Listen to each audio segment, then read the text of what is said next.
now? What's your situation? That's right, Ali. We were actually in Florida City. We came down to see what the US 1 looked like, South Dixie Highway. That's the only way in and out of Key Largo. That's the only way in and out of the Keys, really.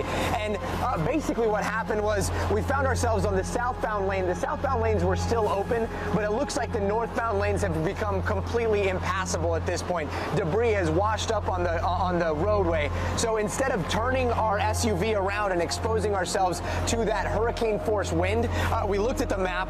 This is where we're at right now. That blue spot is us. And you can see those winds are unrelenting. We could have hours of these types of winds. So we kept the SUV facing the hurricane force winds. We came into Key Largo. We saw this building here. It's a brick building. It's giving us a little bit of a break from the wind. But if you look over here, you can see just what it's doing.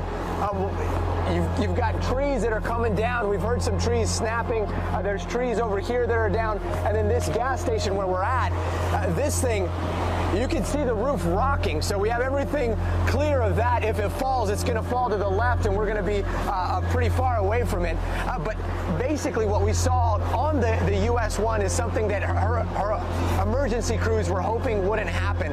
That, again, is a choke point. That is how emergency relief is going to come in and out of the Keys.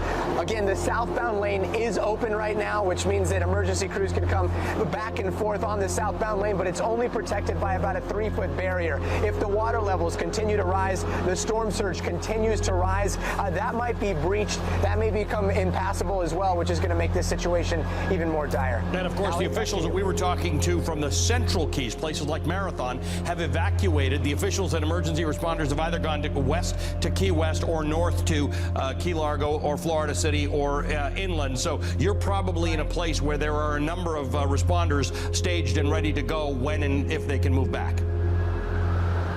Yeah, so we've talked to a few of them, actually. We just talked to a captain with the Sheriff's Department. He was giving us an update on how they are. They're in Isla Mirada right now, and they say that the building that they're in, where most of the emergency crews are spending the night, is safe, it is secure. It's sprung a few leaks. There is water coming in, seeping in from some of the window seams and some of the roof. Wow, look at this.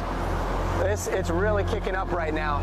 But he was saying that they are preparing 6, possibly 8 hours of this type of hurricane force winds, and that is going to bring down trees all over the place. So right now, a bad place to be is on the road where these trees can come down, the power lines can come down. So this is where we're going to hunker down for the next few hours at least until the worst of the storm passes. The good news is that we are still quite a ways away from the eye, and the eye is tracking, it's tracking northwest of us. So it's going to get further and further, but you can see, I mean, this is the conditions. Gotti, let me ask you something. Just we've got this building. Step out of the shot just enough that I can sort of see the edge of you, but I can see what's going on behind you, because I want to explain to our viewers who are rightfully very worried about the safety of our reporters that these are the things you know how to do. You happen to be in a spot where you've got a little bit of shelter, whereas all around you there's no shelter. There's things flying around, and that's what you have to be careful of. You have to know where the wind's coming from, and then you try and find something very solid that doesn't put you right in the line of it. Exactly. So this building right here, it's a brick building. It's actually a gas station. So we've got this brick building right here. We're parked right here. Our SUV is here. And we, at this point, do not want to expose our SUV unnecessarily to these winds. This is a pretty secure SUV. We've actually built it. NBC built it specifically so we can cover these types of things. But we're going to park it right here. And this just out of precaution. Whoa. Did you see that? Wow.